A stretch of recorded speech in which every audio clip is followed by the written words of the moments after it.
Welcome in, Cowboys Nation, to Game Day Live, the post-game show with the Dallas Cowboys pulled out a nail-biter 27-23.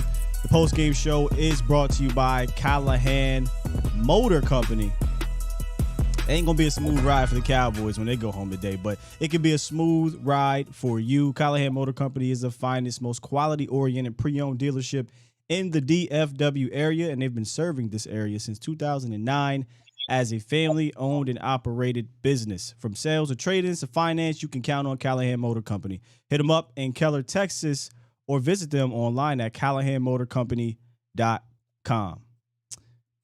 As I was saying to you in the back there, the Cowboys did eke out this win, but it should have never have come down to this. I guess the silver lining, we were looking for one, Jesse, in the halftime show? We were looking for a silver lining. If I had to say a silver lining here, I was thinking about this as that drive was happening.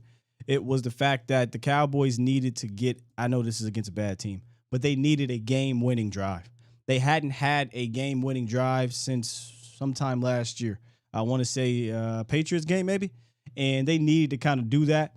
And it's unfortunate it had to come to this for the Texans, but that's about the only silver lining I have for you is that they put it together when they needed to. But for 58 minutes of that game or whatever it was, 57, I'll give credit to the defense at the end there. It was a pretty pathetic performance. And that's the word I used at halftime. That's the word I'm going to use at the end of this. I'm not going to be blinded by the last drive. Kudos to them. We'll review it. We'll look at the film. We'll talk about it. But I got one of those, moments where it happened. And I was like, all right, now that's out the way. We got to be real about what happened today. It was an embarrassing performance all the way up into that last drive. Absolutely. But I do want to say this, and I know at times I come off of being the harsher of the two of us on the Cowboys performances and Cowboys players. But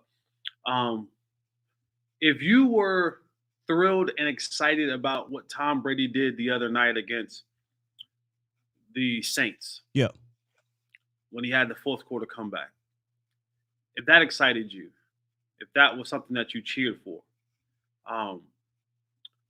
then what Dak did on that last drive, you should cheer for. Let's not pick and choose greatness. Tom Brady had a horrible game for 3 quarters and 12 minutes. And then the last 3 minutes, he put together a masterful game, and he helped his team get victory. Yeah. And Dak, you can say the same, didn't have his best game. Arguably, prior to that drive, maybe the worse than week one. Probably one of his worst games. But in this league, at times, what you want is for your best player to come up in those moments of clutchness. And that 98-yard drive was led by Dak Prescott. Some of the throws that he made an anticipation throw into a cover 2 honey hole. He dropped a couple dimes to Dalton Schultz over the middle. Had complete control of that offense, that final 2-minute drive, and got his team within scoring range, handed the ball off to Zeke Elliott for a touchdown. So if that was greatness to you when Tom Brady did it, then it should be greatness tonight for Dak. I'm not saying overall. No, I'm not saying overall. Absolutely not. And we'll get into that.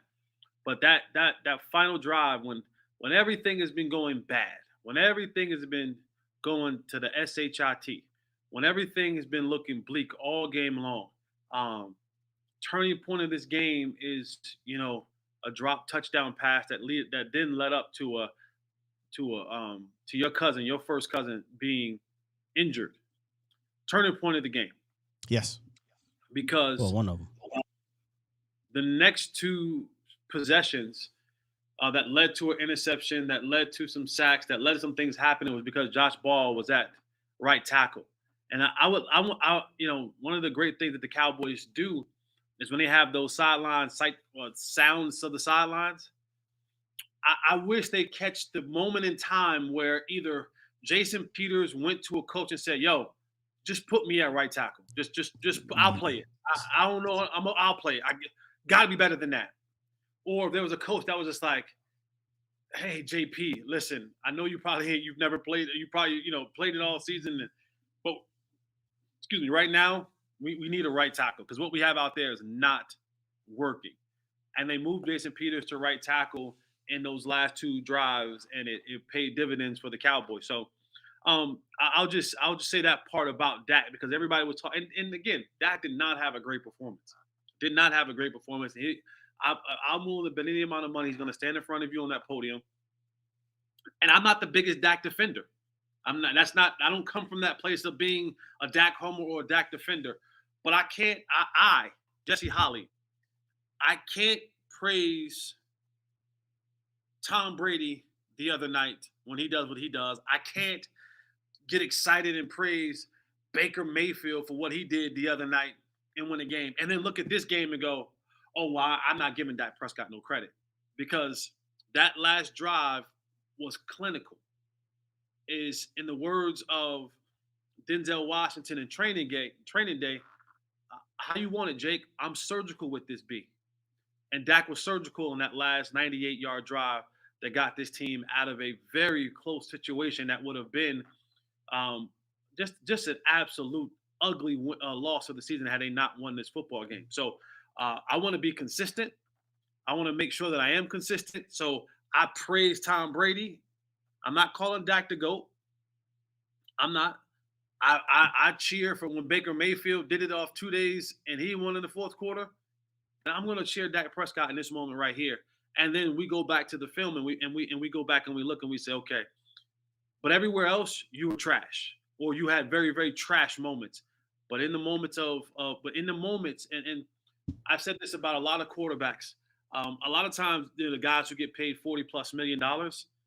You For would that like moment. you like them. You would like for them to be, an all-star every single time they touch the football. But you pay them for moments. You pay guys the big bucks for moments. You pay guys those type of salaries because in that moment, when I need you to be at your best, when games are on the line, when moments for us to win games, I need you to be at your best.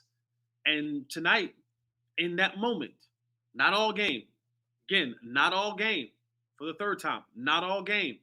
In that moment, Dak was at his best. And you got to give credit for that because without that performance, without those throws, without making those plays in that final 2-minute drive, the Cowboys leave out of the stadium today with an L. And a lot of that goes on the shoulder or arm or brain or legs or whatever you want to call it of Dak Prescott. So I'll say that, and then we can break down the rest of what this garbage game was for the Cowboys. But give credit in that moment. Dak showed up, and he was what you needed him to be in that very moment. And that's why I said, thinking about that, going through that drive, like they need this. Like I know that they needed to obviously win, but they haven't done this in a season and a half, going on 2 seasons. Well, not really going on 2 seasons, but a game-winning drive. I know it's against, and I'm sorry, I'm on a post-game show. I know it's against the Titans or the Texans, and they're a bad team, but sometimes you just need to see the ball go in the hoop. And I don't think the Cowboys have seen that. The last opportunity they had to do that was against the Green Bay Packers, and we know how that would happen there, 3rd down, 4th down situation. And you called it surgical. That's exactly what it was on that drive. And kudos to the Texans. Let's just be completely honest here. Lovie Smith came out and they said, that's the blueprint. He went right back to the blueprint. Let's go ahead and get into that. I mean, we'll get the tape when it comes out, but to me, it looked like very much the Tampa Bay game plan, right? Just going to drop back guys and we're going to rush. And if we stop the run, great. If we don't, okay. You got to matriculate down the field without making a mistake. And for the most part, from a penalty standpoint, they didn't do that. But from a turnover standpoint, they did. And that's what put them in this position. So, we'll see when we go back and watch the tape. But that's kind of what I felt when I was watching the game. It seemed like they went back to the blueprint, and the Cowboys didn't have an answer. Yeah, and that's one of the things for Dak Prescott. He struggles when he has to kind of read through, coverage. And it's not – it's a 50-50 thing. And I talked about this on my show. If you watch Hanging with the Boys earlier this week, I talked the difference between part being Dak Prescott, part being the offense that Dak Prescott plays in. When you face in a defense like what Lovie Smith put out there today, the Cowboys offense is a man-beating offense. That's what it is. All their routes are man-beating routes in coverage and in scheme. And so now when you're faced with zones and you're running man routes or man beating routes and zone coverages that are played well, what you then run into is that those windows aren't there for you to throw the football in. And that's the offense that Kellen Moore runs. And until he figures out a way conceptually to now make routes where guys aren't having to beat a man to get open, but conceptually they're running things that even work against man or zone, then the Cowboys at times are going to find themselves in positions like this. Their offense is a man beating offense, a man route. This is what was so important with Amari Cooper. Mm-hmm. Not whether he played at home and away games, was Amari Cooper was able to win a lot of his matchups, his man-to-man matchups. He was able to work in spaces in a man-to-man type capacity, and he was able to win. He was really good at that. And so he was able to find those holes and those seams in the route tree.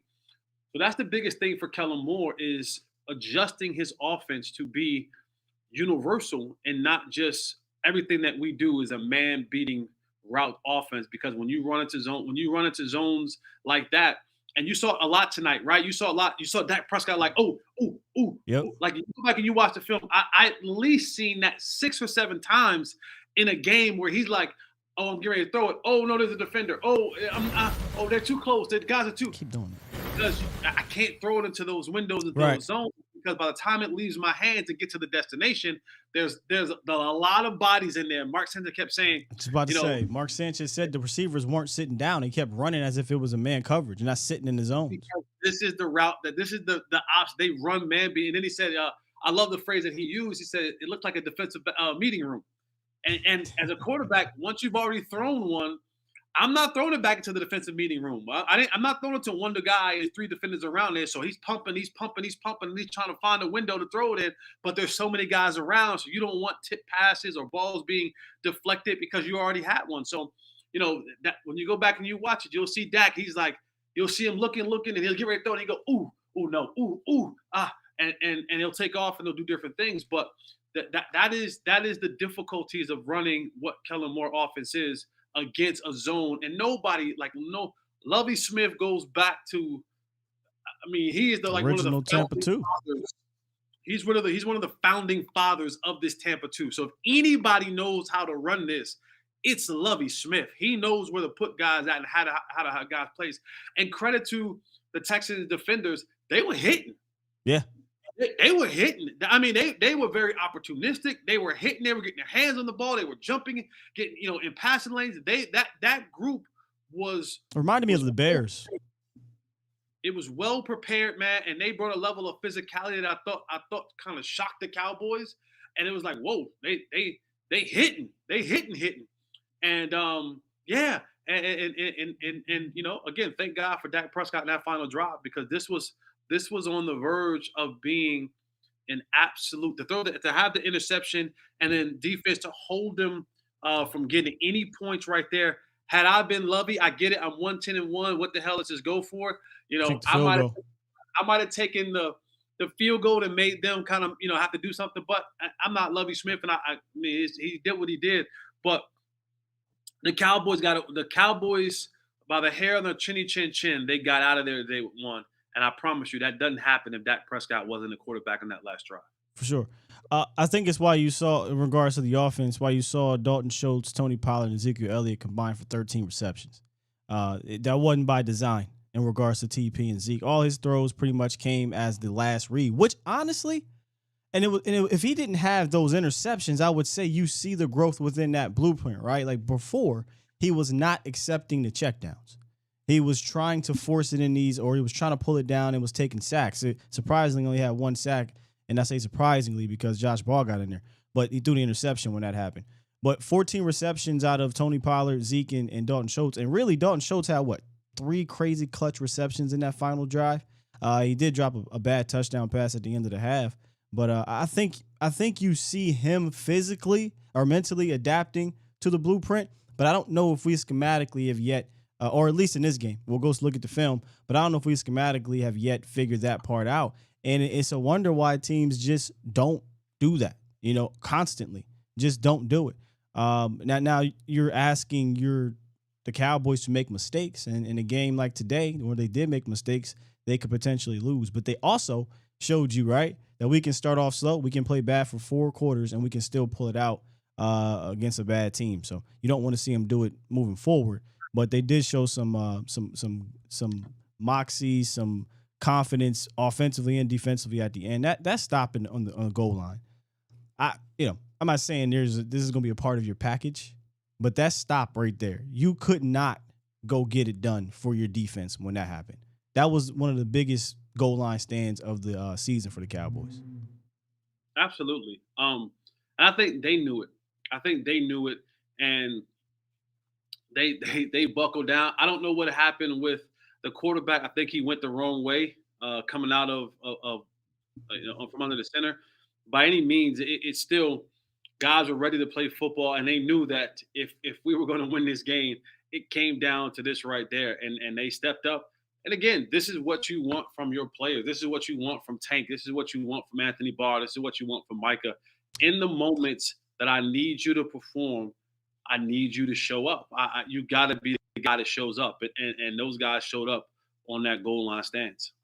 Yeah, let's get to the Turf Tough matchup here, which I'm calling audible. Turf Tough matchup, the Cowboys defense against the running back, Dameon Pierce. But before we do that, let me tell you about DFW Turf Solution, the #1 artificial turf in the DFW area. Cowboys almost took that L, and nothing is worse than the Cowboys loss than spending more hours every week mowing your lawn, spending thousands of dollars every year on lawn maintenance, just have a yard that dies during the summer and gets muddy when it rains. Well, here's a solution. DFW Turf. You can get a lawn that looks green as clean as the Cowboys turf that they play on. So hit them up at dfwturf.com or give them a call at 940-365-9165. Cowboys defense against that tough runner, Dameon Pierce. Listen, Dameon Pierce had a run where he was tough, and he trucked the he laid a hit on Malik Hooker there. But I would say overall, I do think they had a good game against him. I believe Dameon Pierce had 22 carries for 78 yards. He did have that touchdown in the red zone. But I would take off the glasses and say that's a solid day. Now he did get hurt, so that matters too, right? I don't know what happened there, but he did get hurt.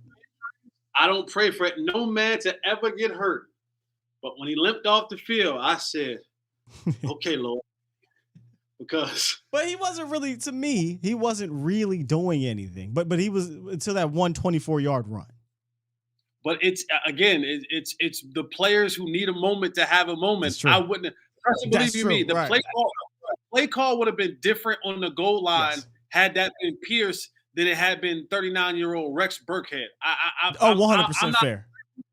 I'm not a psychic. I just know those runs would have looked a lot different with Pierce than Rex Burkhead back there. So I was like, I'm hurt, but when he hobbled off and he couldn't come back in, we caught a major break in that situation right there. Because that interception on the goal line, it might have been 4 heavy runs of Pierce, and that might have led to a touchdown. Now, it might have not have, but the percentages would have went up with him being the running back, opposed to it being, again, 29-year-old, 5'5" Rex Burkhead. He's 29. I feel like he's older than that for some odd reason. He's been around for a minute.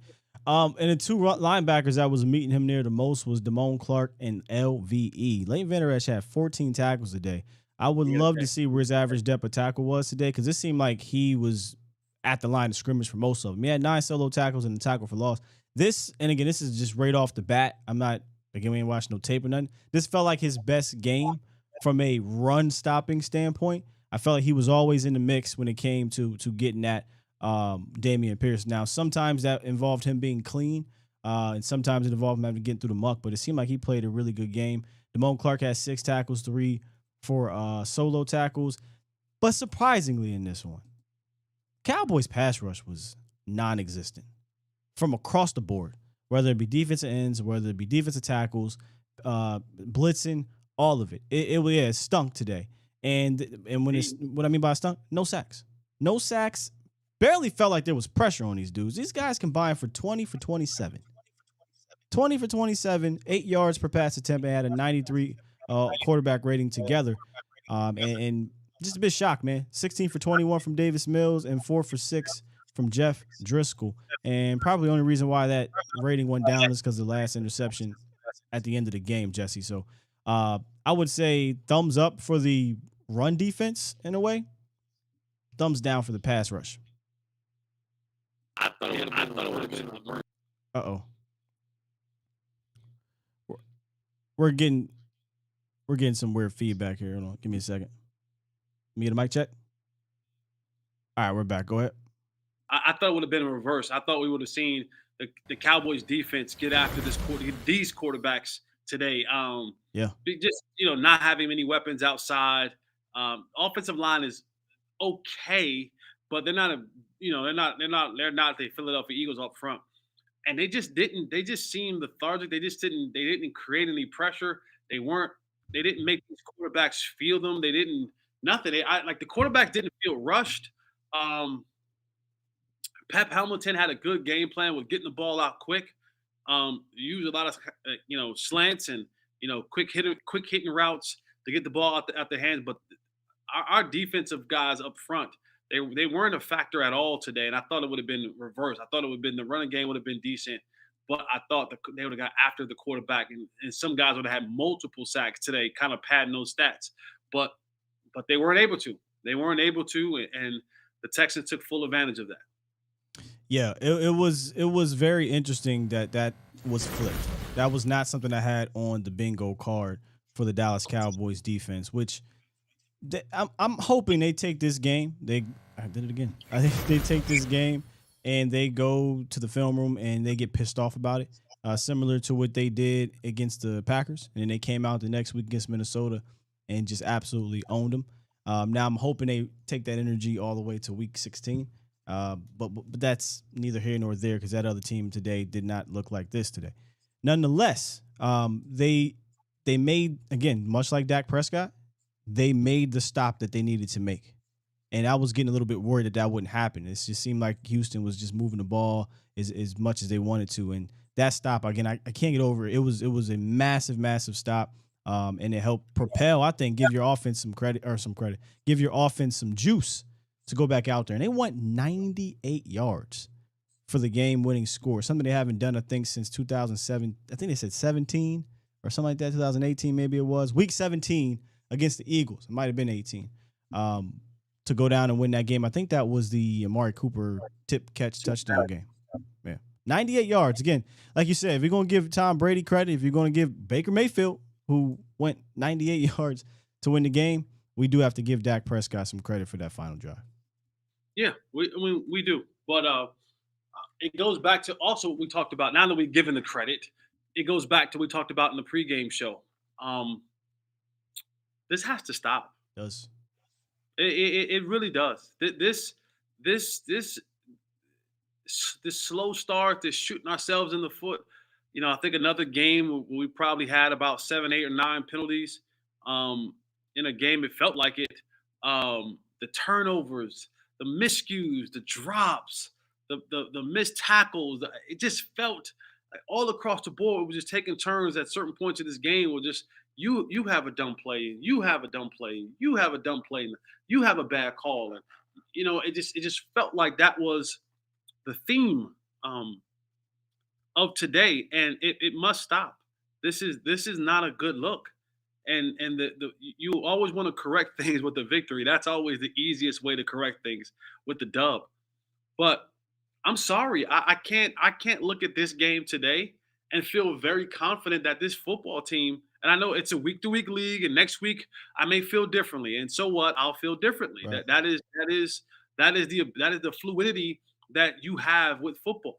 But this week, it's no way you leave this game today and you look around the landscape of the league. And for us, we're looking at Philly. That's who we're looking at. We're looking at Philly, and they put almost a 50-burger up on the Giants and blew them out the water. Put up 48 points on the Giants, doubled them up, and beat them by 24 points. I find it hard to feel very confident about this team as we sit here today. And maybe it's the level of emotions, but a serious playoff contending team, and when you look like this, and we can always say, "Well, we put 33 points up last game." But yeah, I didn't forget the first 3 quarters. I didn't forget that. I keep seeing these things that pop up each and every week, and you overcome them, but they keep rearing their ugly heads, and that to me is not happenstance. That's becoming habitual, and things like that will continue to carry over and carry over and carry over. And now you're faced with a situation where will Peters now play right tackle full time? I don't know. But you can't put Josh Ball back out there. I was about to Can't put say Josh Ball back out. that's my parting shots. I think I think the Cowboys need to look at Jason Peters at right tackle. I'm sorry. Josh Ball almost single-handedly wrecked the game at the end there. Fortunately, he recovered the fumble. But you just said it. You don't think you could put him back out there, and your only other option, I think, is Jason Peters.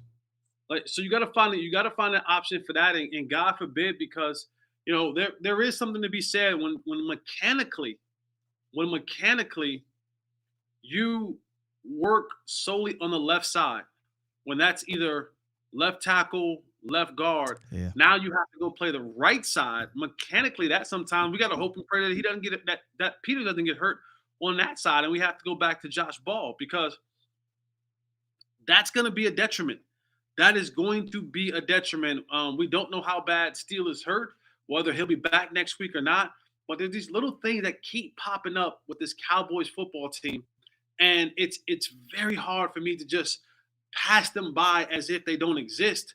When I'm looking ahead and I'm saying, boy, if we play like this today, against a Philly, a Niners, a Tampa, we'll be packing up. We'll be packing up. And we'll be like, hey, bro, we're gonna have some dinner and we'll regroup again next summer, because we're getting too close to that. We're getting to the point now where it's starting to, like, the playoffs are on the horizon. Sure. I can see them. You know what I'm saying? The dates are right there.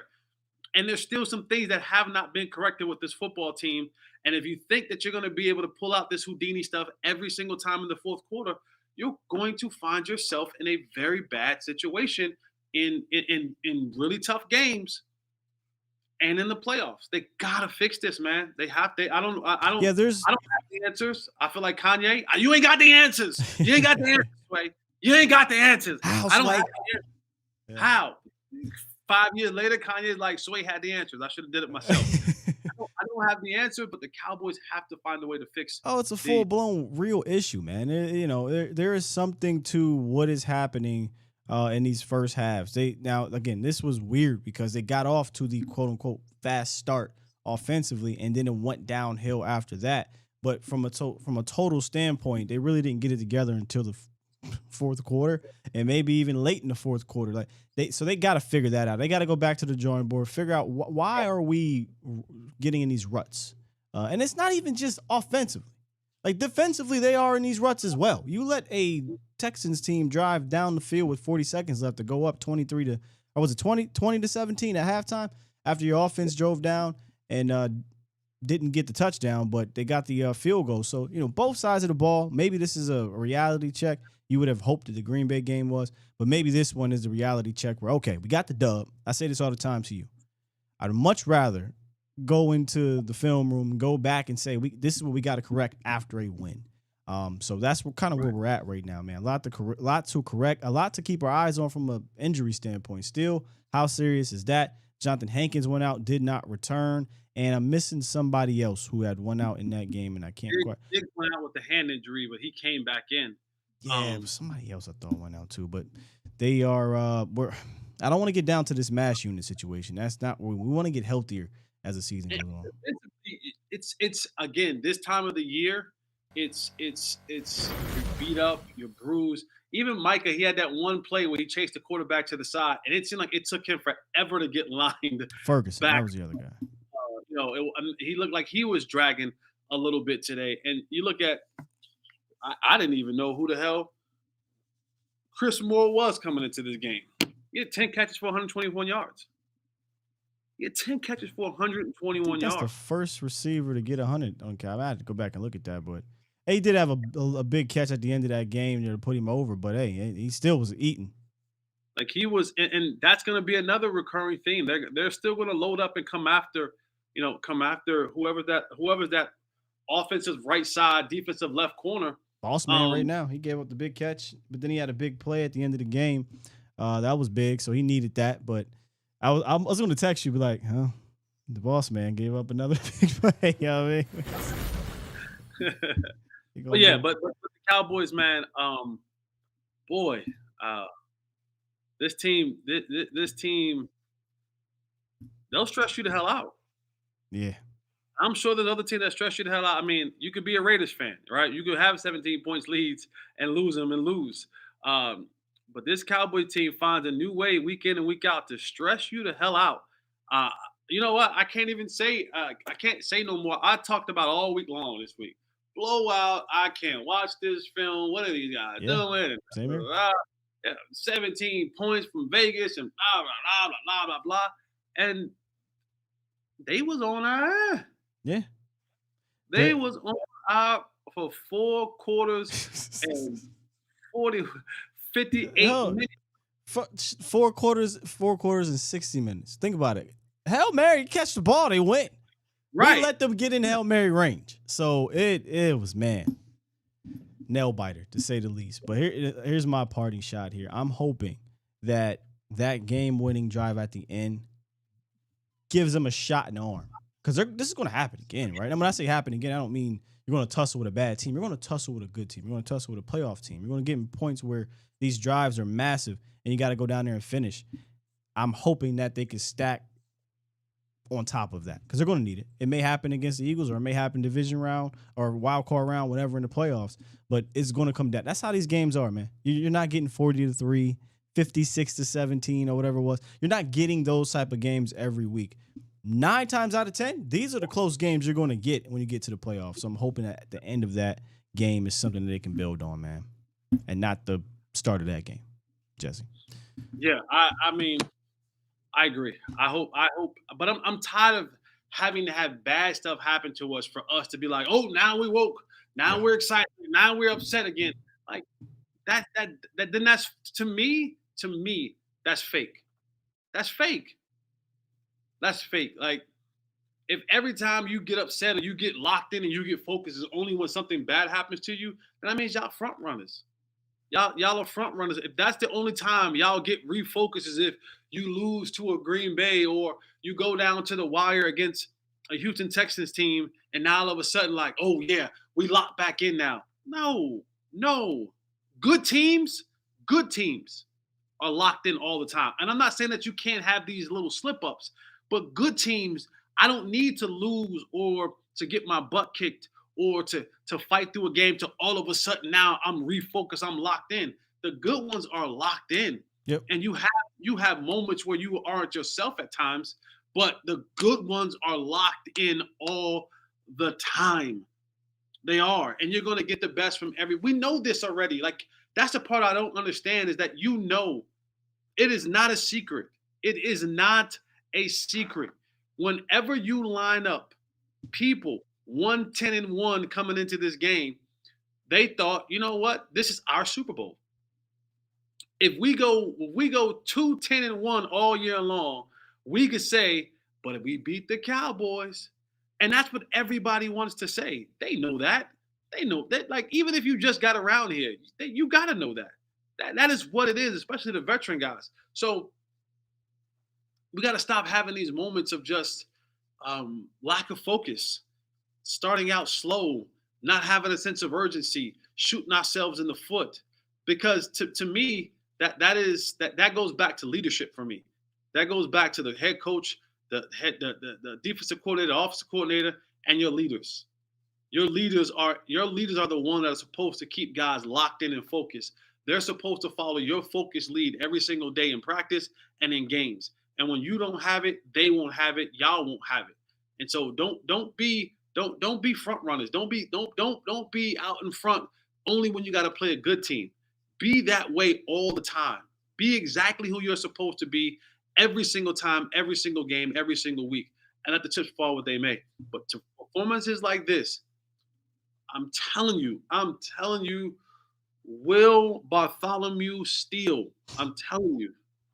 we're going to look back in the playoffs, and if there's an exit for the Cowboys, especially an early exit, we're going to sit back and be like, ain't this the same ish that we've been seeing all year long?